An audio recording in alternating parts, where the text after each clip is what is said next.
Chica, the rep, the go flow, that goals got brains to match the quote. The mother of the Hoodwives, I'm this no fool. Tell me what your thought juice is, cause I bring the bottles and the truth is I'ma lay it out for all the fools here. I make it clear, 100 proof, yeah. Princess E money, time to cash out. My commando for the shortest hard clips out. Do a little dance, shake a little ass. I'm just tryna ask, what's your thought juice? Dun dun dun. Yes. Is he my little? Yes. Let's get some more. Yeah. Let's get a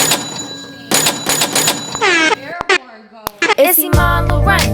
Lorraine like Polo, the coldest living chica, the rep, the go flow, that goals got brains to match. Okay, that's it. That's enough of the sound effects. What is up? Yes. What is up, Jam? Not much. I'm doing good. I'm so happy you're here today. Thank you. I'm so happy to be here. Thank you. It's beautiful. Thank you. I really enjoyed putting the set together. It was relatively easy considering that I had a lot of the things from my old season. Mm-hmm. So I just put it in the box until, oh, you're such a gentleman. Okay.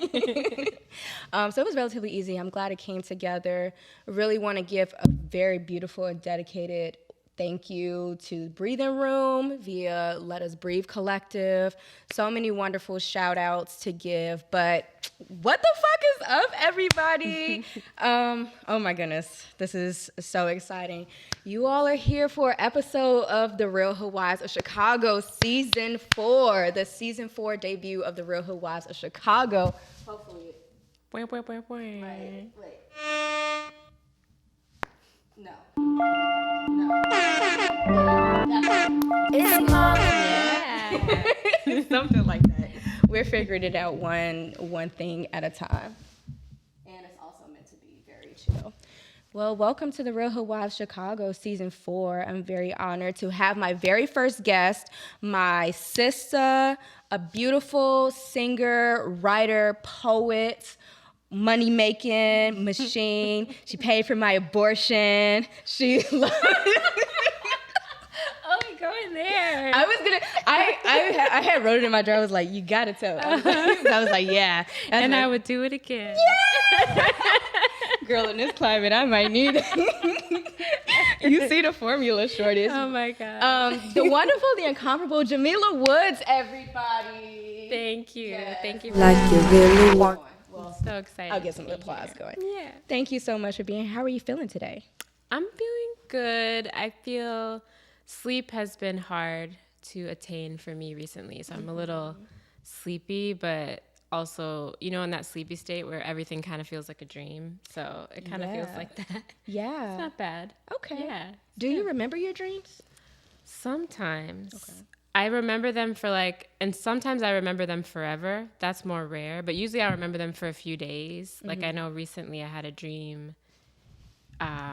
It was something about my, Fati, my best friend. Mm-hmm. And in my dream, I think I did something that I thought, oh no, she said something that was kind of offensive. Okay. And it took me into the middle of the day to realize that it was a dream. So I was like, but then, I don't know, but I talked to her about it and I was like, oh, right. That She's a queen happen. Scorpio. Yeah. And you're a Libra. Mm-hmm. That's a wonderful relationship. As a Scorpio, I feel really supported by Libras. Really? Yes. Good. I think it's a good match. I do too. You seek balance. And I think that Scorpios also strive for balance, but we're also on the very opposite end. It's like we're either complete hermit or we're like the socialite, and it's really hard to find a fair middle. It's very hard, but you're a wonderful Libra.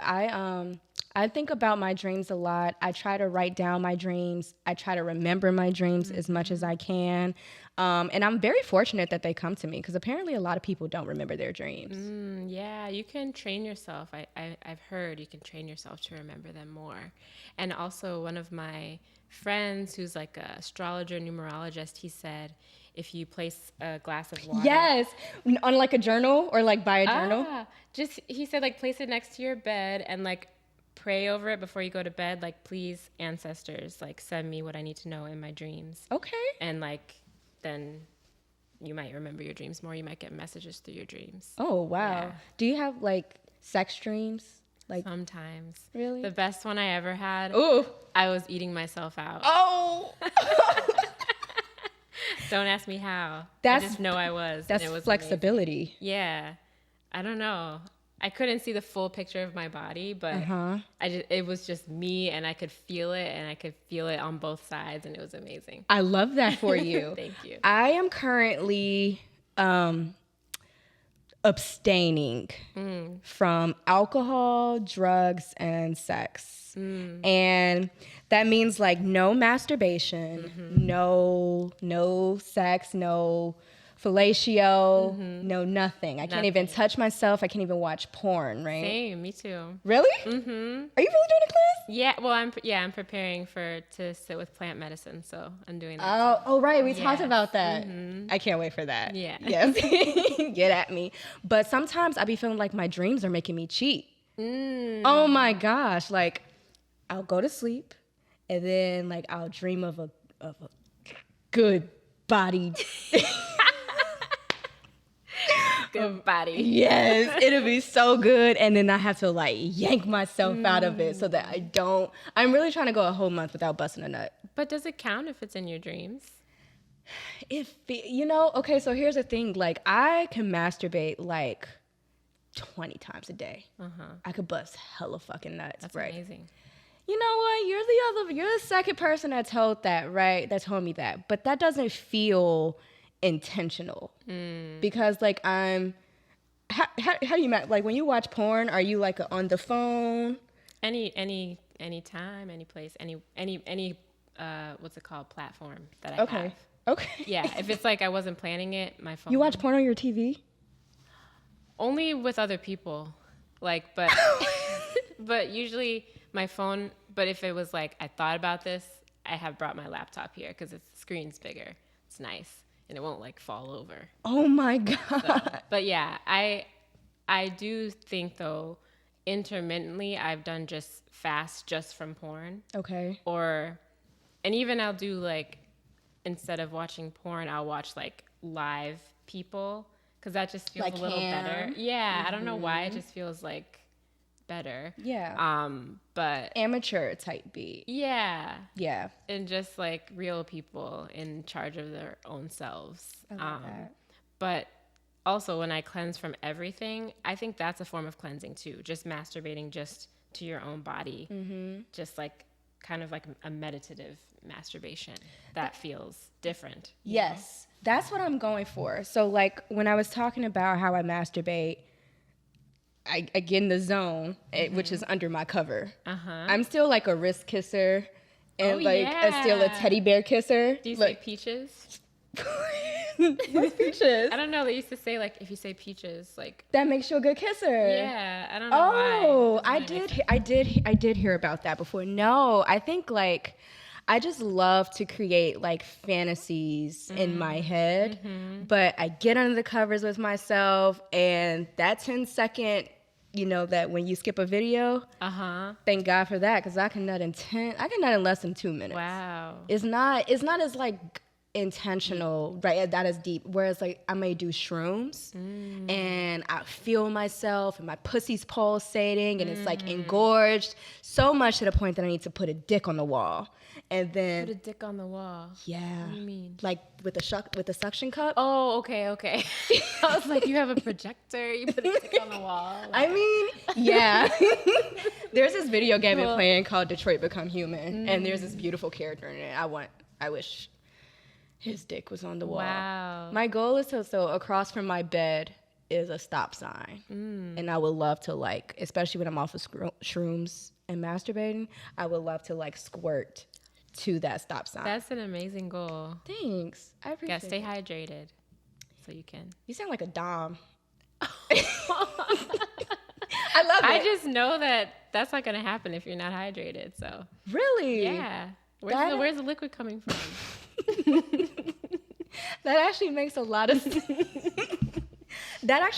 of sense because the first time that let me make sure it's not coming up. Okay.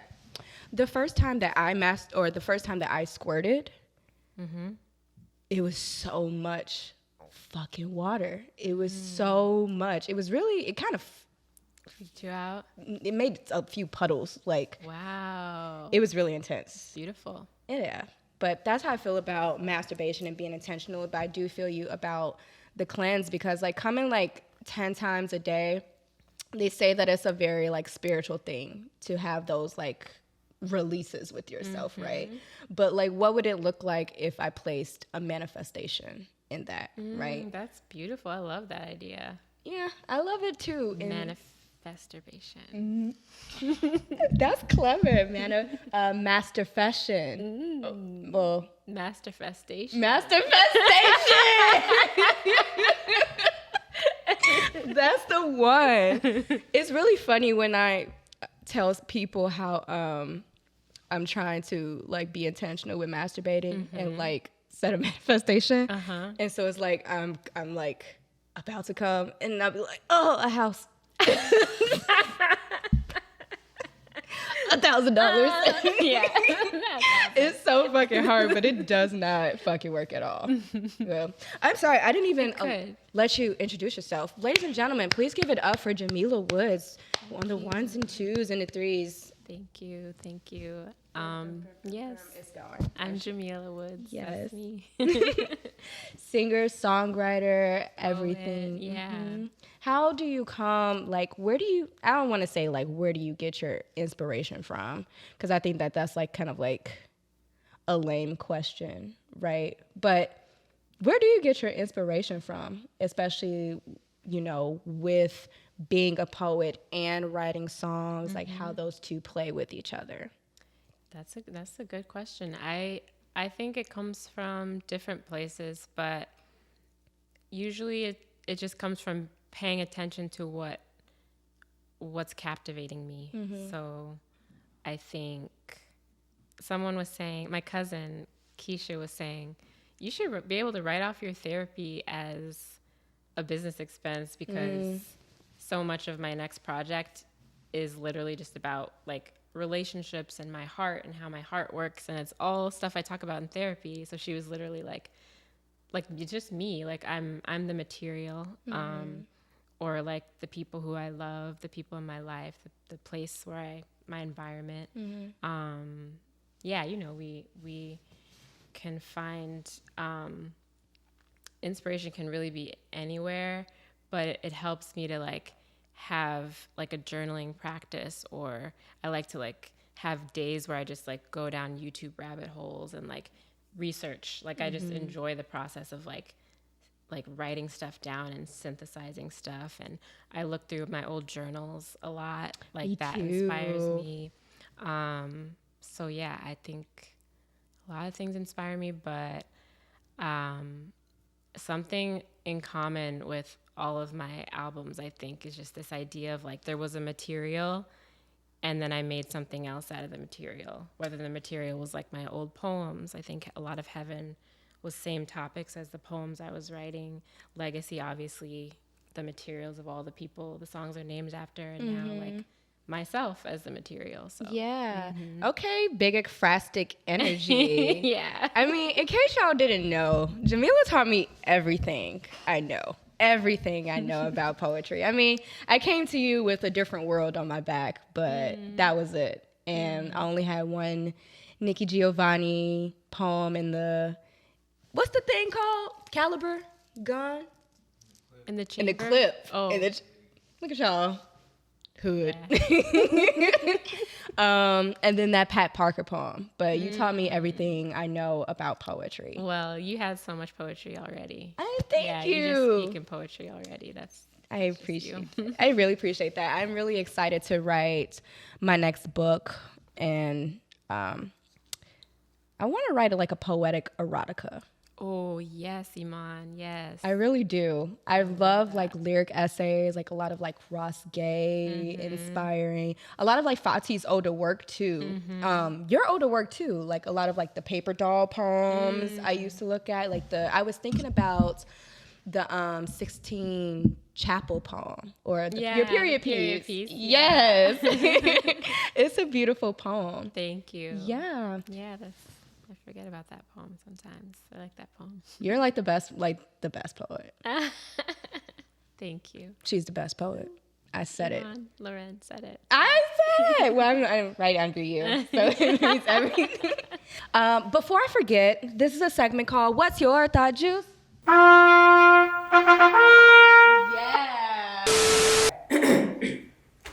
All right, what's happening, folks? I'm Black the bartender, and welcome to the Pink Polo where we juice your thoughts. What do you have? Huh? What? Sure, coming right up. All right, first we'll take a nice mug. Get you a nice mug with a handle on it, preferably one with a message on it so that you can flick your boss off during virtual meetings, right? Right. All right, you want to take you some nice chamomile and lavender tea. Make sure you get you some nice boiling water. Make sure it's hot. And you want to pour it over the tea bag. Make sure she steeps. Make sure she brews. Make sure she's nice and sweet, right? All right. Next thing you want to top her off with some honey. Get some nice honey going. Right. Give her a little gentle stir. There you go. All right. Serve it up with a coaster, and there you go. Chamomile lavender tea, also known as the Legacy Lavender or Jamila Wood Stock Juice. There you go. Park clips out, do a little dance, shake a little ass. I'm just trying to ask, what's your thought juice? We like her. Dun, dun. That's what we want to do. Yes, this is not sponsored, so Tivana, somebody sponsored this tea. Jamila, what is your thought juice? It's chamomile lavender. Chamomile. tea. Chamomile. Yeah. Chamomile. I don't know how to say it, but No, I'm just fucking with you. oh, it's Greek. I just found that out. So Really? They say it like chamomile or something like that. Oh. Yeah. But Ooh. that's my thought juice. Okay. I'm actually very glad that you picked tea because, like I said, I'm doing Cleansing. dry insert month here because time doesn't exist in video. But I'm doing a cleanse. I'm abstaining from drugs, sex, and alcohol. Yeah. And I was very glad that you said tea because I was like, yes. No temptation. No temptation. But come February, somebody get some dick. But I'm actually will have some tea. I gave you the wifey cup. Thank you. I love it. What's yours, hubby? Oh, Of course. cute. Because I'm a man. It's the girl / boy. It's only right. Also, shout out to Live Soul, Liv Soul. He's this like artist in Philly, and he made these like coasters from. so cute. You have the Nirvana one. Hey, oh my God, perfect. Yeah. You know why? I do know why. Because of your Pitchfork performance. Oh yeah, I'll tell you another reason. Oh wait, no. later. Oh why? You know why. Oh wait, I know why. Okay. I completely forgot about that. Yes, that's also why too. Yes, I wanted to talk about legacy. A few things have come to my mind about legacy that I'm really excited to touch on, right? So I want to talk about Octavia.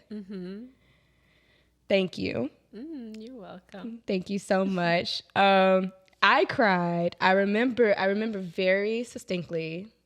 That's the word, right? Succinctly? Succinctly. Yeah. I like how you said it, though. Being at Talia Hall. And he was like, this song is about my sister, my play sister. And she would just always tell me about, like, the stories of what I would tell you about being scared to go to school or just, like, how I just didn't feel like my success would add up to any type of, textbook metric or any type of, like, diplomatic metric. And, you would just always tell me, like, just speaking praises and graces into me. So we're at Talia Hall, and she's giving this message, and this is my first time hearing that Octavia is, like, for me, essentially, right? And Dime texted me, and she was like, I know that's right. And Dime texted me, Cammie texted me. I was like, wow, I really want to thank you so much for that. Of course. I'm so happy you remember that and reflected that memory to me. Yeah, that song, it was really after so many summers of us spending together in the writing mentorship program that we were in together. And I just think you're brilliant. And Thank you. It's reflected in a lot of, I think your peers or other like mentees I never like to see, especially Black young people, feel like there needs to be some sort of external validation. I think because I've had actually a lot of kind of traumatic school experiences. I feel like it's so important for you to know, for Black young people to know like their brilliance without a test score or like a teacher, you know. So yeah. Thank you, Jam. That definitely does remind me. It just makes me feel good. It does make me feel seen. You know my journey with school, with being a push out, and also just like just poetry programs being like my main source of education, or like A Different World being my main source of education. And you just like open me up to so many things. And speaking of, back to the song about Octavia, I've been reading a lot of Octavia Butler. Okay, love it. Let's I want to know fucking everything. talk about it. Let's fucking talk about it. First of all, I've been reading Dawn. Yes. There you go. If there's anything You're doing a cleanse, yes. though, but she be I'm trying erotic. I'm trying not to. I'm trying to make it past Dawn, so to speak. But if there's anything to know about Iman Loren, is that she has a tentacle kink. You do? I love me some tentacle porn. Oh my gosh, we have to go to the in Pasadena, this Botanic Gardens where Octavia Butler used to go, right? When I went there, I was like, because there's these little plants, they look like tentacles. And I was like, this is where that bitch got the inspiration. Ooh. This is it. Because they like this? Yeah. Oh! I can't explain. Very phallic, very erotic. Very phallic, very erotic. I can't explain it. There's this porn star. Her name is Canella Skin. And like she's...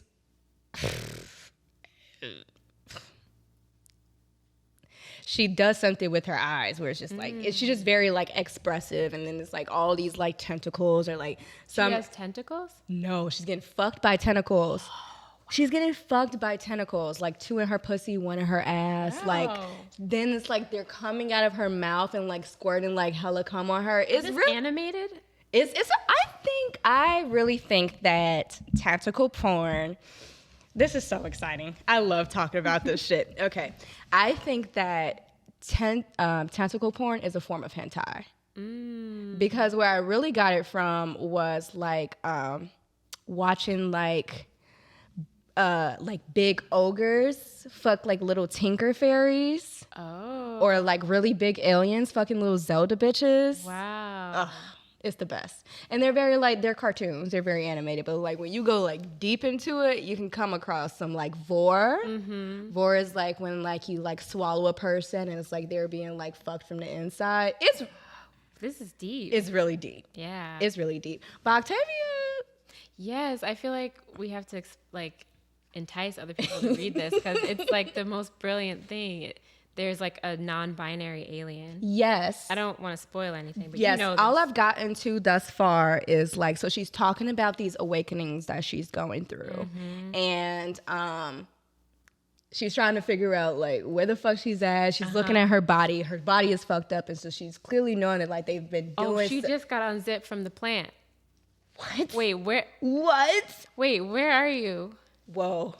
I think you just told me something. No, that's the very beginning. Okay, I'm at the very beginning. Okay. I'm only like a hot like 20. Oh, okay. So you haven't met the alien. But no, she's met the person. So she's in this room and she's like, she's seeing like her scars and like what there's been doing to her. She's just like coming to from these awakenings. And I'm trying to figure out why awakenings is capitalized in that. And so she meets this person, and from the way that she's describing it, it's like kind of like a cousin It.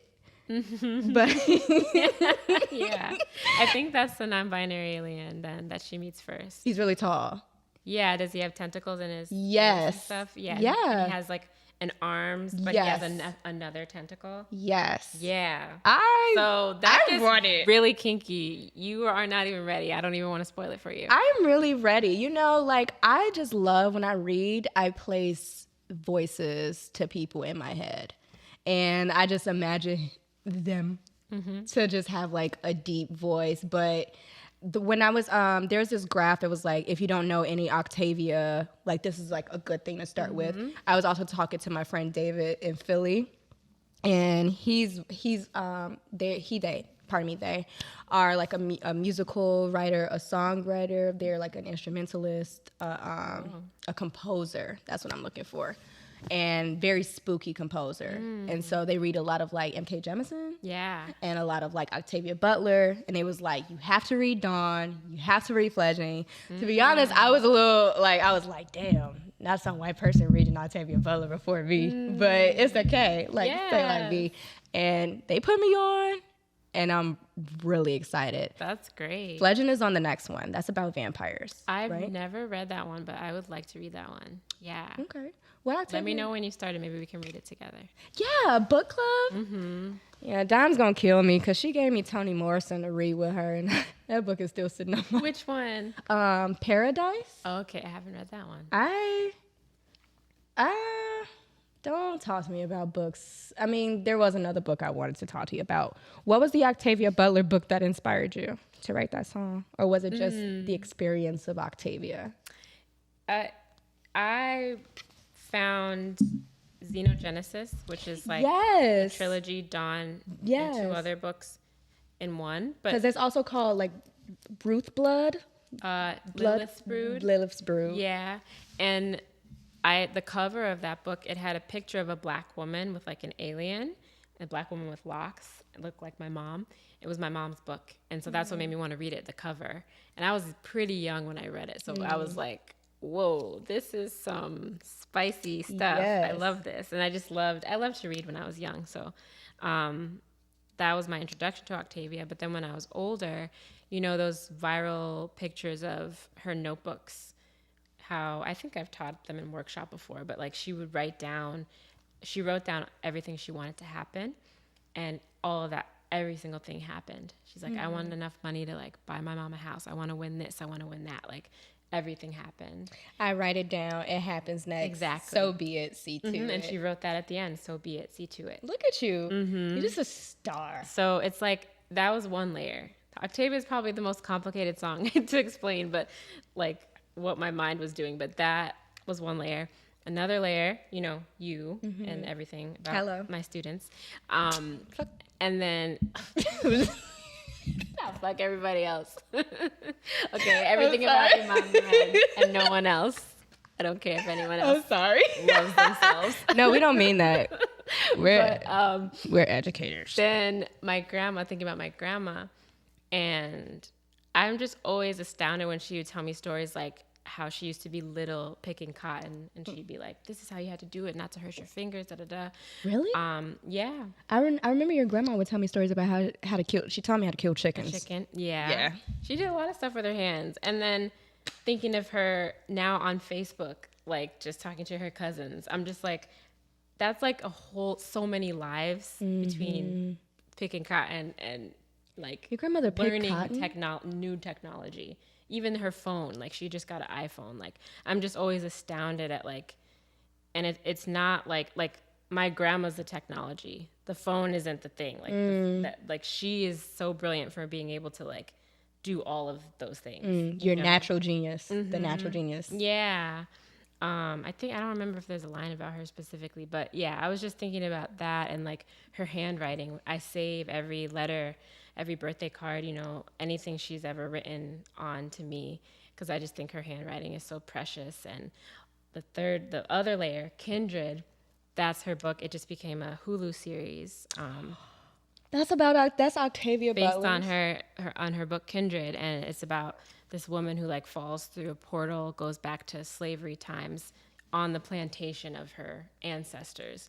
And it's just you see a lot how learning to read was so penalized, and it was, you know, because it's so valuable. Once we learn to read and write, it's like you can free ourselves, and that's still true in ways.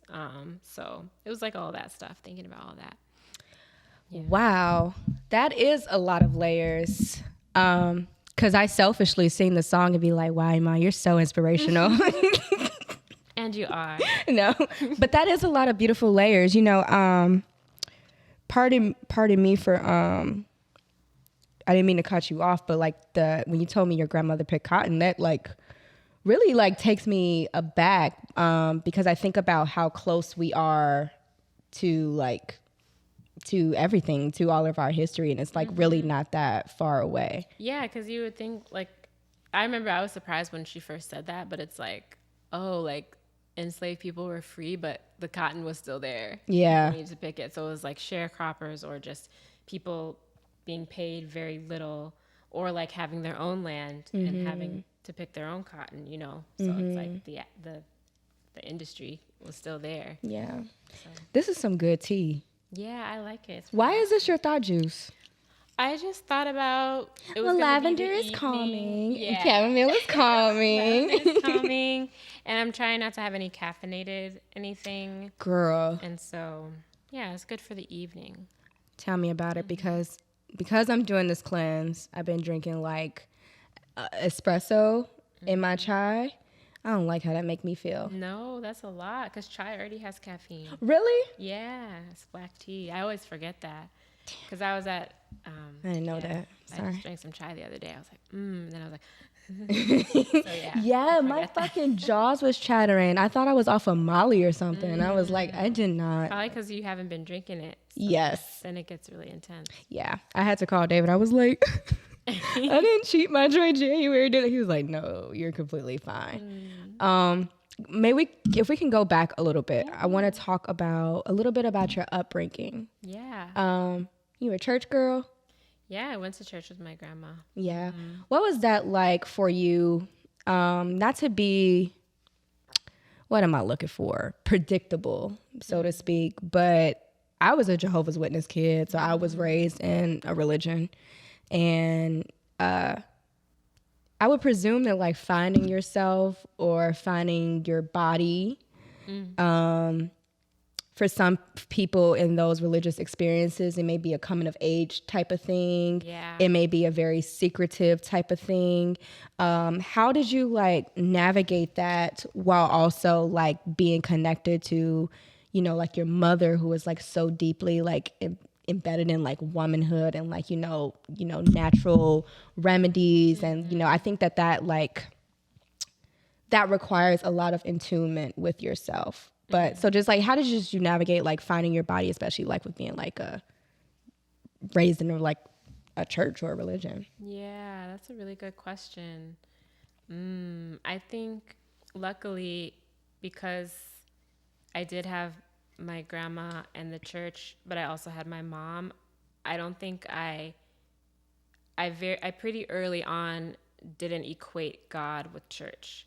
And I was like, oh, I don't really know that I agree with what they're saying about God, but I know something very beautiful and powerful is happening here, even as things that are problematic are also happening here. But I loved seeing my grandma love church, and I loved how people loved me just because I was my grandma's. It's just like, there's a lot of powerful love in like a woman named Miss Washington. She like paid for my SAT classes and would drive me there every day, and we would get like burgers together. Like there was just a sense of like the transitive property of love. It was just like beautiful. And so I think I would appreciate church for the music and for the community element of it. And from when I was very young, my mom would pick me up and I'd be like, well, they said this thing. And she'd be like, no, like, we don't, I don't know what they're saying about gay people or what they're saying about women or what they're saying about this. Like, maybe, like knowing that I could disagree, I think helped me separate. And then my mom would tell us about like, you know, here's a meditation you could do to find your guardian angel. Like she was just on a whole other, really? a whole other page.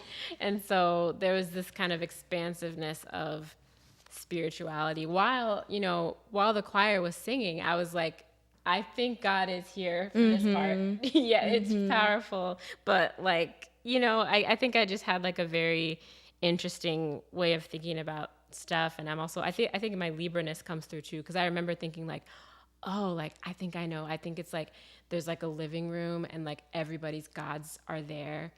And like they're all just like, okay, what are we gonna do about our people? Like our people are they're doing this, you know, like they're just all strategizing about their people. Like I don't see what the big deal is. Like why do we have to talk bad about other religions in the sermon? Like we're all going to the same place the place somewhere, not like name wise, you know, but like vibrationally it's all the same thing.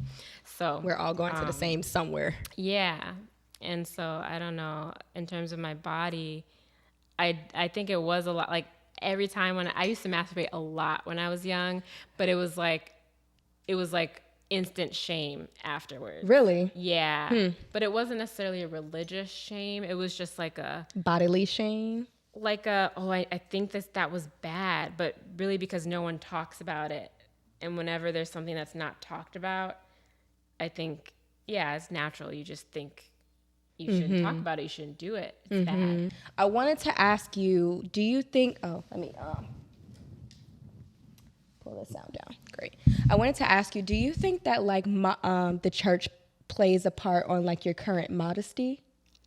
Or like, I don't want to like just call you like you modest or whatever, right? But like I feel like you in your songs or in your poems, you talk a lot about like people think you're quiet, or like, you know, you just being a soft-spoken person, you just being very introverted. You make a lot of noise for the introverts. And then some people may read that as like modest, or like, you know, just a good girl, right? Like, am I still coming out the speaker? No, I'm good. Okay. Or some people may just like think of you as just like a good girl. Do you think that people think that of you sometimes? I think I've been releasing a lot of like needing to know or really care about what people think. But I do think that I did, you know, write a lot about like kind of a quietness or introversion and introversion. I like yeah. That. And I think it's more really now I understand it more about like, you know, like where you get your energy from. There's like a lot of like memes and stuff that have been talking about it more, but like I really get my energy when I'm by myself. I get my refueling through being alone versus being around other people. Not that I don't love being around other people, but if it's like the tank is empty, I need to be alone, not with other people. So I think that's been like a big lesson for me, is like understanding it's not really a personality trait. It doesn't really say like, oh, introverted people are going to be quiet or loud. There could be a correlation, but really like for the first however many years of my life before I was in school or before I was in like high school, my siblings and we had our own like ecosystem, and like I would be the loudest and the most bossy, they would probably say, my siblings, but like I was like, I have so many different personalities contextually that it's not like I feel like I'm a quiet person, but definitely school was a place where I felt often very out of my element and very like outsider. So quiet felt like a safe thing to be and like a comfortable thing to be a lot of times. But yeah, I do think that it's important to let yourself evolve and like let your understanding of the way that you define yourself evolve too. Yeah, I definitely feel you on that. Yeah, I think I'm trying to understand exactly what I'm releasing right now, because being fully transparent, I feel a little bit on the polar opposite, right? Like being related to promiscuity and like, you know, a sex positive brand and, you know, the freak nasty, right? And of course with that comes like people's ideas and perceptions that it's like, you know, no respect amounted in that, right? Unless there comes this idea of like reclamation. And then even then I look at myself and I think like, oh, was I really like, you know, 16 and sexually liberated, or was I really just like 16 and hypersexualized. And so like with those two like notes, it makes me feel like, okay, maybe I need to retreat. Maybe I need to be introverted. Maybe I need to like be more to myself to be more respected or to like respect myself more. And I think that's when I like see it a lot in like, especially in this cleanse that I'm doing. My cleanse is making people show they ass. How so? Girl, niggas I ain't even talked to in years is on my phone. I'm like, why is you calling me? Oh, yeah. Why are it's also you... Mercury in retrograde. Oh. What that mean? Yeah, what that mean? It means a lot of times people review, like, you know, they might do a review of like, oh, where am I at with my career, with my love, with my da-da. So it sometimes makes people turn back and like look back on old things. Hell no. And want to revisit them. Hell no. Shorty, no. Because if there was a path, that bitch is a hill. And I'm down that hill, right? Like, you're like, they're up on top of their hill. Like, no. Like, we don't talk to each other. We never speak to each other. I am being very intentional about like how I like who I'm gonna give myself to, and it does come off a little bit like conquest a little bit, like who's gonna be the one to break it. Yeah. And I cannot let that happen. But I just feel very real. Yeah, I feel you. I was but that just came to my mind. The thought just came to my mind when we was talking about you being raised in church or just us being raised in religions. And that little bit of shame that kind of happens with exploring our bodies. Yeah. And if religion plays a part into that shame, so to speak. Yeah. I mean, I don't know that it directly did, probably subconsciously, but I think because I didn't really think God lived in the church, it didn't it didn't really affect me in that way. But I think the sense of like wanting to be good did, like, you know, being the oldest sibling, feeling a lot of responsibility, feeling like I have a sense of perfectionism and, you know, like just wanting to be good. I feel like that was definitely something that was very present in me. And I think like in one of my new songs, I say like, everybody's good. No one is. Like, there's just like this sense of like, yeah, we were all born good. Sometimes we'll do things that won't be good, but that doesn't mean you're not good. So like what, like just stop. Just stop thinking about it. So like so high stakes. Yeah, I really do think I'm perfect. Good. I'm glad. I be saying that to my friends. They be like, "Did you just say that?" I'm like, "Yeah, like I'm hot smoke. I'm a hot piece of ass." Yeah. Like, I think you raised me really well. I think you did a really good job with me. I tried. You should be a really proud, like, older I didn't do it sibling. alone. You didn't, We had but a whole village. it does take a village. It does take a village. Yes, it does take a village. Can we talk a little bit about Sula? Yeah. That is another book that I didn't finish reading. You hate Toni Morrison. No. I love Toni Morrison. I think I do. I mean, I love Nikki Giovanni. I love Lucille Clifton. I love Jamila Woods. I love Patricia Smith. I love Toni. You need to get into audiobooks. She reads her audiobooks and she reads them. See, they don't. Well, at least Sula, she reads. Okay, audiobooks feel like a little bit of cheating to me, because like, you know, like how like you'll listen to a song, but it's like, or you'll hear a song and you're not listening to it, and it's like, am I listening to this book and taking it in, or am I just hearing it? That's a good question. Yeah.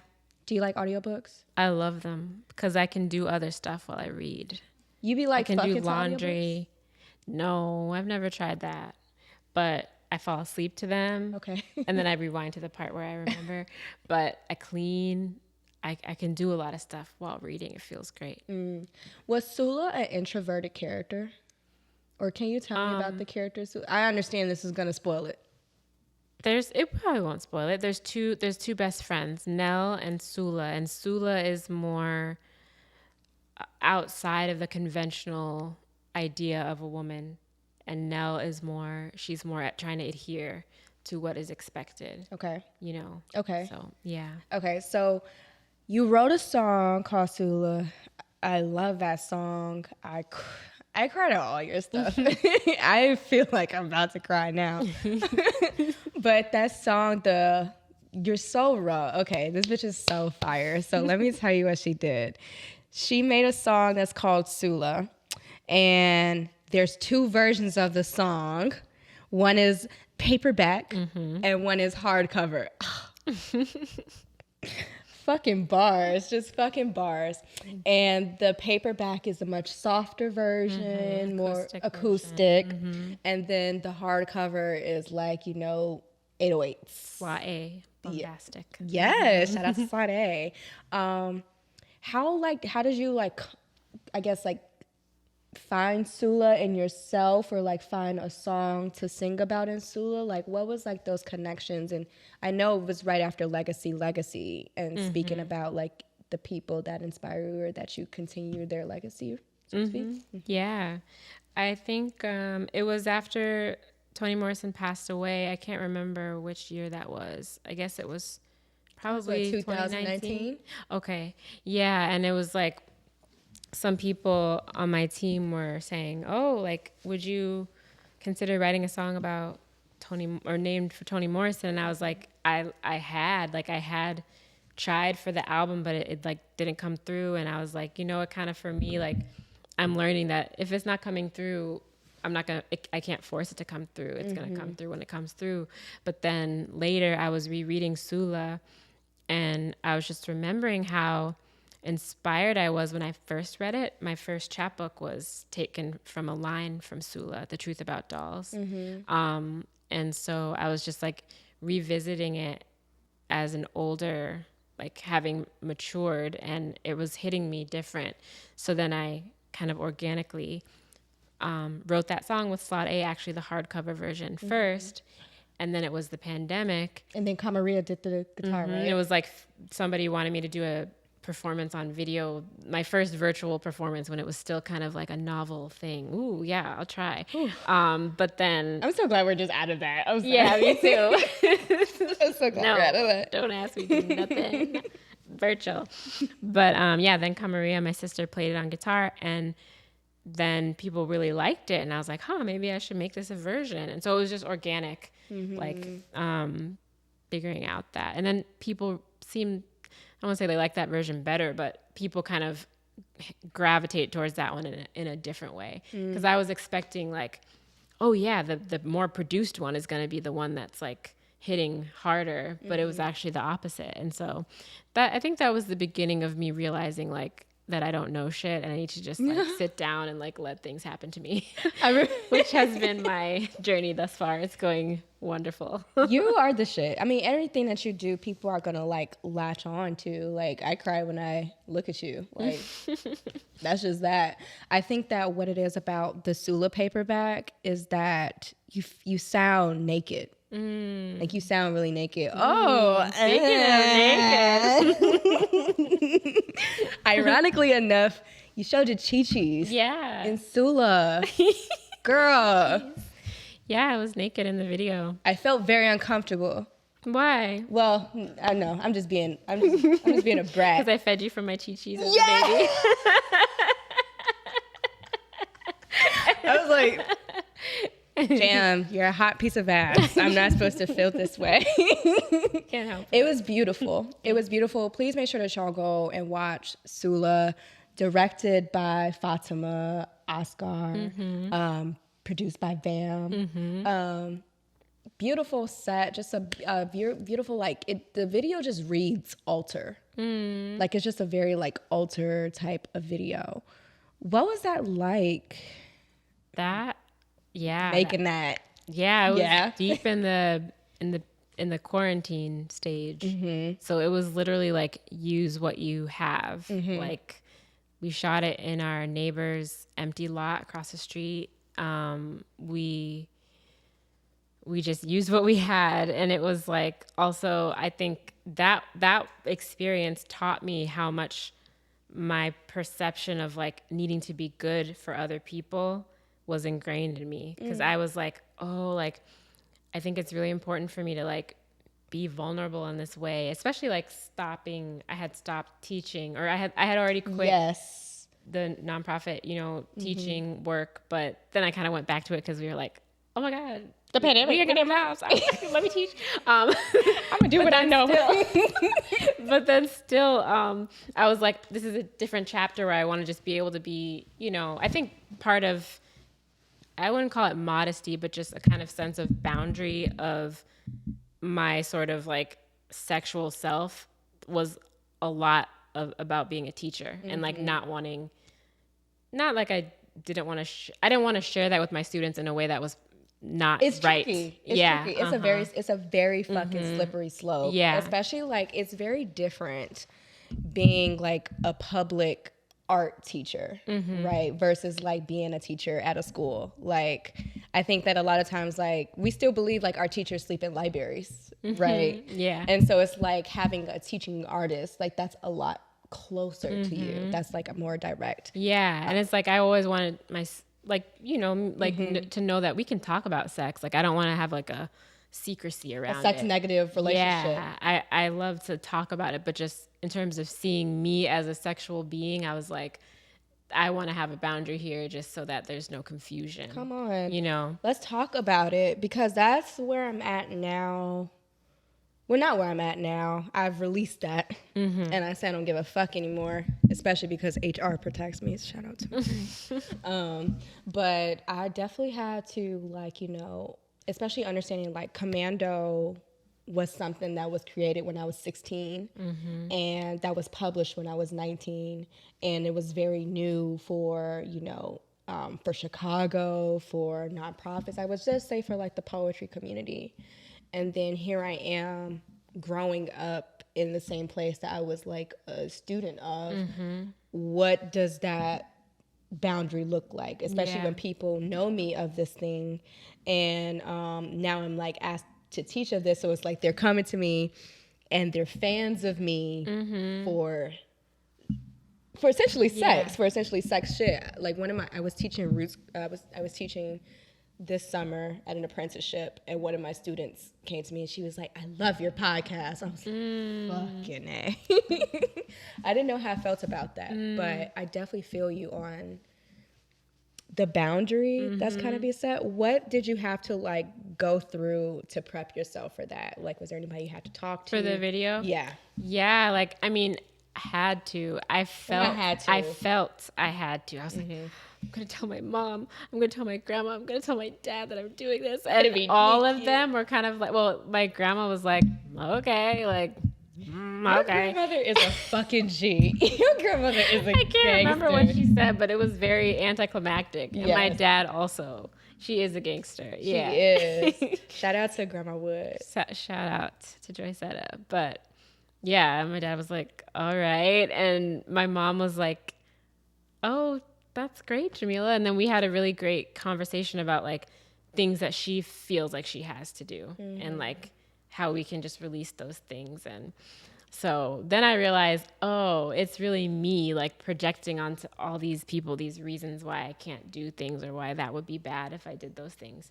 So I really think, like with everything, the process of making Sula was of the utmost importance to me. And like the actual end product, I'm very happy that we made it, but it's like it doesn't even compare to like what internally happened in me to make it. I'm really proud of you for making that. Like, I mean, to release yourself and to show yourself in such a raw way, like that's very different from performing a poem on stage or to I mean, I guess, like, so to speak, the shit that we do, like, this shit, like, seems impossible to a lot of people, right? Yeah. Like, speaking into a microphone. But you're doing the whole thing. You're writing a song. You're showing yourself and, like, all of, like, your vulnerability and also, like, telling, like, the backstories about that. I must commend you on that. It was a really beautiful piece of work. Thank you, love. Of course. I'm so honored. I was shocked. I was mad you ain't come talk to me. Why you ain't come talk to me? Because I knew you would support me. I would have been like, yeah. Like, we got to go get a piercing before you do it. Yeah. Would you ever get a nipple piercing? Or any piercing? You give nipple piercing vibes. My nipples are so sacred to me. I just wouldn't want to risk anything happening to them. Explain that. I've gotten piercings in my ears. Everything's cool. But like on my tattoo, I have a little keloid. I know I get keloids when I'm stressed. Really? Mm-hmm. This tattoo is very stressful. This is very old. It was a stressful experience. Yeah, it was old. It's my first tattoo. I think it's 2011. So it's old. But like I was stressed getting it. I also had like this like biopsy thing. I was very scary, obviously, and that gave me a keloid. Yeah, on my boobie. Yeah. And so whenever I'm stressed, so I would have to figure out a situation where I could not be stressed about it, because I know like I can get keloids if I'm stressed out when I'm getting something. Wow. Okay, that's very powerful. And well, you want to milk from them? You want to feed somebody from your titties? Maybe, but more so than that, I'm just like, I don't know. I'm just not convinced it would feel better than they already feel. And if it's not going to feel good, then I don't want to mess anything up, because it's like the best. Really? Are you a titty girl? Yeah. Really? So the titties get you? Yeah. Oh, wow. Do you think that's because they're small? No.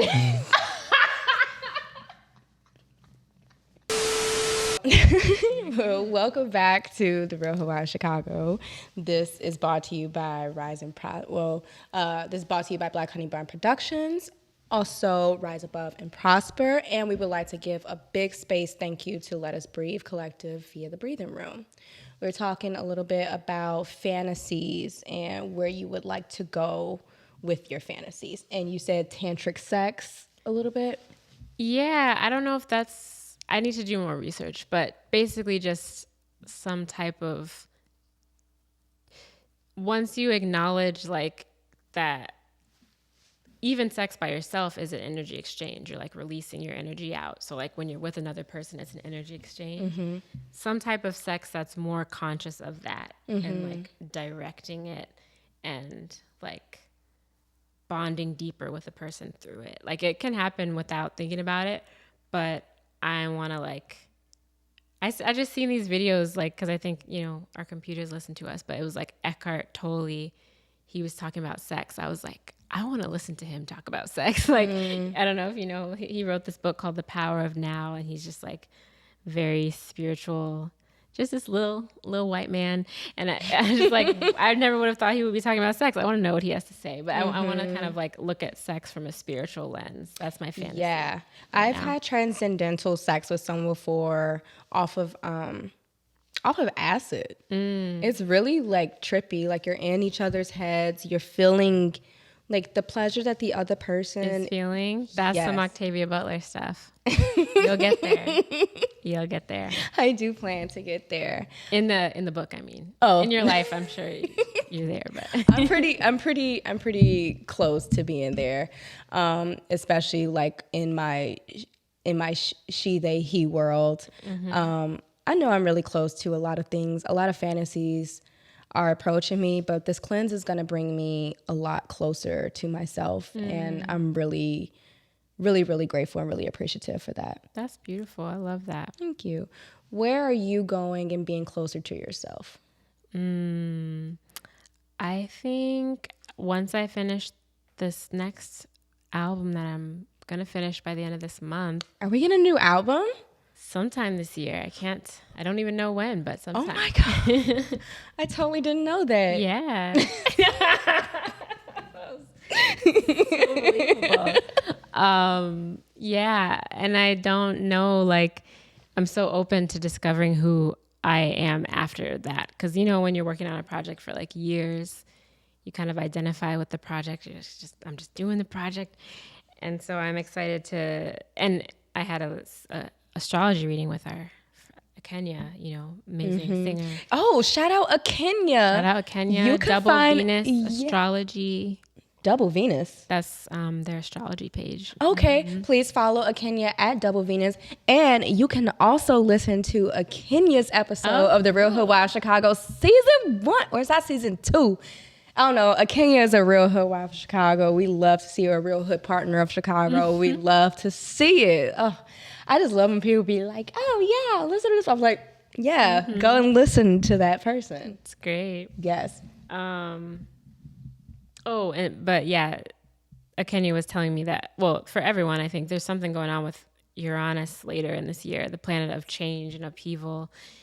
And for me, it's happening in my first house. So it's like, she was like, you're going to want to change the way you look. You might want to change, damn near everything. So like, I'm looking forward to this year. Cause I always knew, I was like, when I'm 33, it's going to be fucking awesome. Yes. I always knew that. Yeah. So I'm very excited for this year. I am very excited for your year too. Thank you. And if you ever decide to change things around in your house, I would love to call you. I want that fucking chair.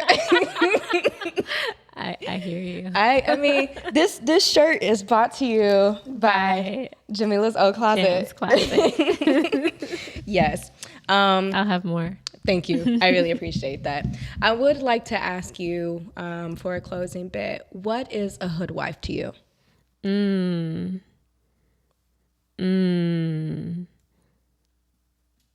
Yeah, that's a really good question. I think to me, a hoodwife is like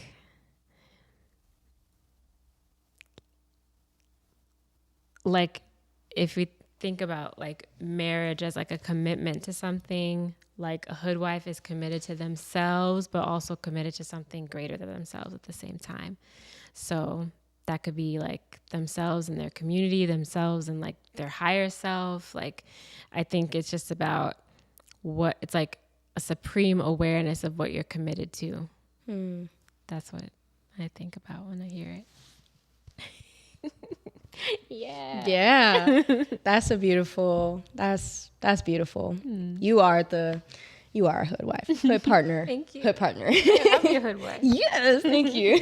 I gave her the wifey code, so she got to be the hoodwife. Why don't you tell us where we can find you, how we can support you, anything that you got for us? Oh, yes. You can find me on Instagram at Jamila Woods. I have a website, jamila-woods.com. And I'm on Twitter, Jamila Woods, if that still exists or whatever. Yeah, those are the places. Yes. And I'll be around. Yes. Yeah. So please make sure that y'all be sure to stream by Heaven. Make sure that you also stream and buy Legacy, streaming by Sula. And just support this beautiful person, because I don't know if y'all know this person it takes a village, single-handedly saved my life. Like, I would not still be alive if it wasn't for you. I love you. I love you so much, and you are the best person in the entire world to me. We give good hope. You encourage me to be soft and tender, and I love being vulnerable. I know that my vulnerability is my greatest strength, but I didn't recognize that it was possible to walk in that stride until I saw you, right? My mom, she's like an angry drunk, so it's it's fight vulnerability, right? But I saw you, it's just I saw your long blinks. I didn't know I had long blinks. I give the best impersonations of you. I do it to Kamaria. She'd be like, yeah, that's Jamila. Let's close. You'd be like, yeah, I hear that. I think what that feels like to me is you coming to yourself and you're collecting yourself. It reminds me of, there's this quote that I have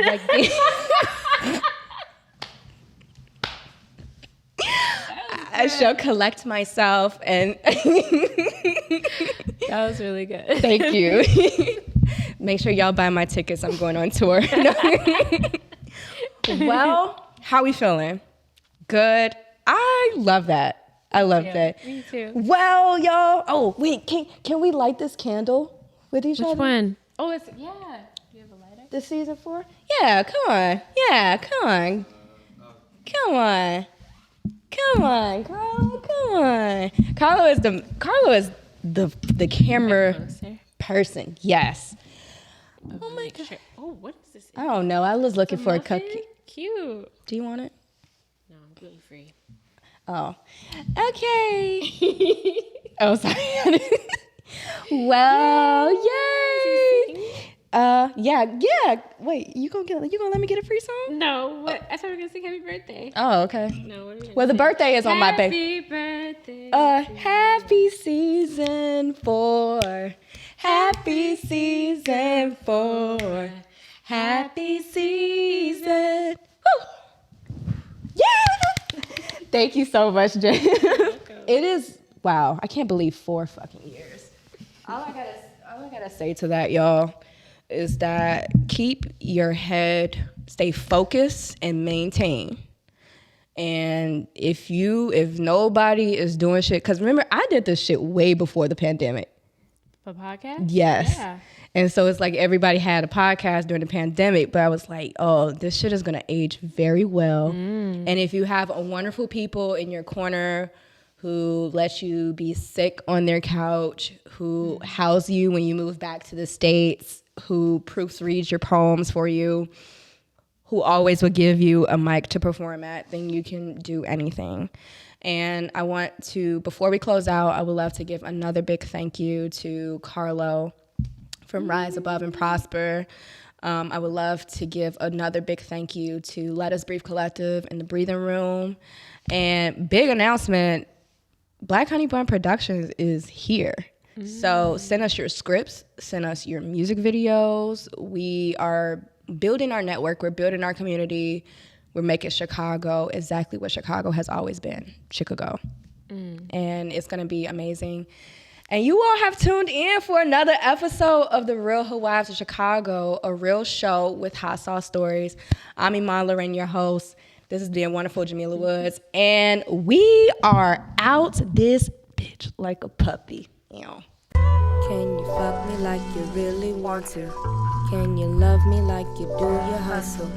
Can you feed me past the food and grubbing? Can you clean me like it's church on Sunday? In the tubbing, scrub a dubbing, clean the fountain, make a wish and throw 100. I might just blow it. Your heat ain't warming, your mountain's falling. I'll shovel through you. You're feeling salty, can't have no nanny. I'm not your mommy and you's a poppy. You found your hobby, how about that? Running up, you just the runners up. Got cherries and blossoms and buttercups. No chocolate and pussy is honey nut. I'll climb you like trees, don't fall for the breeze. Just stay on your limbs, but niggas will leave. They blowing the breeze.